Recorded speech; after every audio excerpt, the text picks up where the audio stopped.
9 రోజులైనా మావోయిస్టుల ఆచూకీ దొరకడం లేదు. హిడ్మా లాంటి అగ్రనేతలు పోలీసుల కన్నుగప్పి కొత్త షెల్టర్ జోన్కు పారిపోయినట్టుగా తెలుస్తుంది. దీంతో పోలీసులకు హిడ్మా బిగ్ షాక్ ఇచ్చినట్టుగా అర్థమవుతుంది. ఇప్పటికే బస్తర్, ఆవల 2 షెల్టర్ జోన్లు కొత్తగా 2011లోనే ఏర్పాటు చేసినట్టుగా తెలుస్తుంది. 4వ షెల్టర్ జోన్, 5వ షెల్టర్ జోన్గా చెప్పుకునే వీటిని తమిళనాడు, కేరళ, కర్ణాటక సరిహద్దుల్లో 4వ షెల్టర్ జోన్ను, ఛత్తీస్గఢ్, మధ్యప్రదేశ్, మహారాష్ట్ర సరిహద్దుల్లో 5వ షెల్టర్ జోన్ను ఏర్పాటు చేసుకున్నట్టుగా తెలుస్తుంది. ఇక ఈ నేపథ్యంలోనే ప్రస్తుతం మావోయిస్టు కీలక నేతలంతా ఇక్కడి నుంచి తప్పించుకొని కొత్త షెల్టర్ జోన్కి పారిపోయినట్టుగా సమాచారం. మొత్తం మీద 9 రోజులు అవుతున్న ఆపరేషన్ కగార్ విషయంలో ఇప్పటివరకు కూడా హిడ్మా జాడ కనిపెట్టలేకపోయారు పోలీసులు. కర్రెగుట్టలో భద్రతా దళాలకు చిక్కకుండా మావోయిస్టు నేతలు దాక్కున్నారా, లేక ఆపరేషన్ మొదలు కాకముందే రహస్యంగా సేఫ్ జోన్లకు తరలి వెళ్లారా అనే ప్రశ్నలు తలెత్తున్నాయి.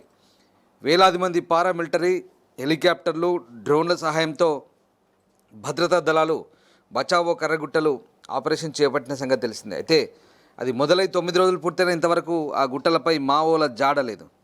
ప్రస్తుత పరిస్థితులు చూస్తుంటే మావోయిస్టులు ఉత్తర దండకారణ్యంపై దృష్టి సారించినట్లు తెలుస్తోంది.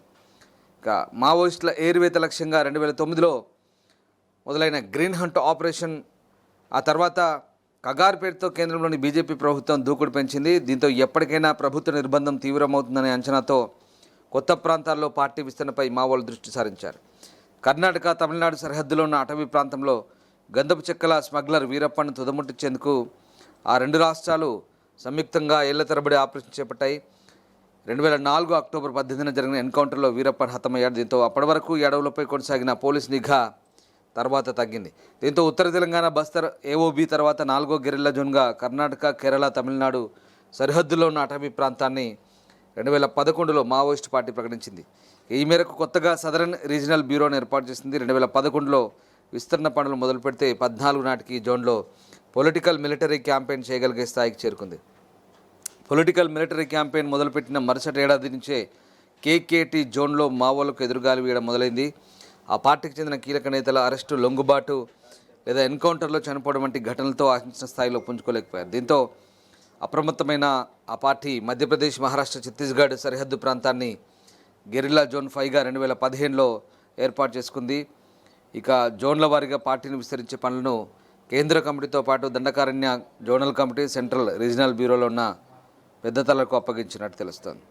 గెరిల్లా జోన్లుగా ప్రకటించిన కేకేటి, ఎంఎంసీ ప్రాంతాల్లో ఉత్తర తెలంగాణ, బస్తర్, ఏఓబి ప్రాంతాల్లో దక్కినంత ఆదరణ లభించలేదు, కానీ పునాదులు అయితే పడ్డాయి.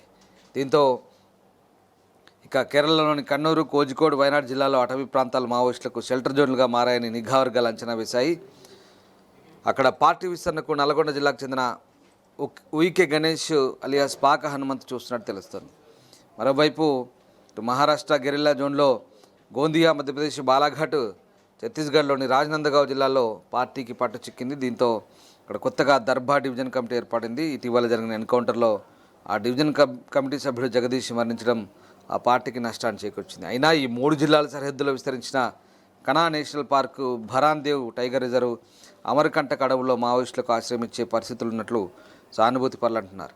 ఇవి కాకుండా మావోలకు పట్టున్న ఏఓబి నుంచి జార్ఖండ్, బీహార్, బెంగాల్ మీదుగా విదేశాల్లో ఉన్న సేఫ్ డెన్లకు మావోలు చేరుకునే అవకాశం ఉందనే వాదనలు వినిపిస్తున్నాయి. దీంతో మావోయిస్టు పార్టీ అగ్రనేతలు ఎంతమంది కర్రెగుట్టల మీద ఉన్నారు, ఎంతమంది సురక్షిత ప్రాంతాలకు తరలి వెళ్లారనే చర్చ సాగుతోంది. ప్రపంచంలో ఏ మూల ఏ క్షణం ఏం జరుగుతుందో వేగంగా తెలుసుకోవడానికి తొలి వెలుగు వాట్సాప్ ఛానల్ని ఫాలో చేయండి.